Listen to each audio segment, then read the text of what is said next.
లాహోర్ ఒప్పందం 1999 ఫిబ్రవరి నెల 21వ తేదీ. ఉద్రిక్తతలను తగ్గించడానికి భారత ప్రధానమంత్రి అటల్ బిహారీ వాజ్పేయి మరియు పాకిస్తాన్ ప్రధానమంత్రి నవాజ్ షరీఫ్ మధ్య 1999 ఫిబ్రవరి నెల 21వ తేదీ నాడు లాహోర్ నగరంలో ఒక ఒప్పందం కుదిరింది.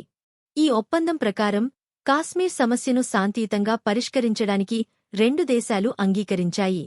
వాజ్పేయి లాహోర్కు బస్సు యాత్ర చేసి శాంతి సందేశాన్ని అందించారు. ఈ ఒప్పందం తర్వాత స్టాక్ మార్కెట్లో ఆశావాదం కనిపించింది. ఫిబ్రవరి నెల 21వ తేదీ నాడు నిఫ్టీ 850 నుండి 1000 పాయింట్లకు చేరింది. ఇది సుమారు 16% లాభం. సెన్సెక్స్ 3200 నుండి 4500 పాయింట్లకు పెరిగింది. ఇది 40% ర్యాలీ. ఈ రోజు మార్కెట్లో ట్రేడింగ్ వాల్యూమ్ బాగా పెరిగింది. పెట్టుబడిదారులు శాంతి ఒప్పందంపై నమ్మకం కలిగి మరింత కొనుగోలు చేశారు. బ్యాంకింగ్ స్టాక్స్, ఉదాహరణకు ఎస్బీఐ మరియు ఇన్ఫ్రా స్టాక్స్ ఎక్కువ లాభపడ్డాయి.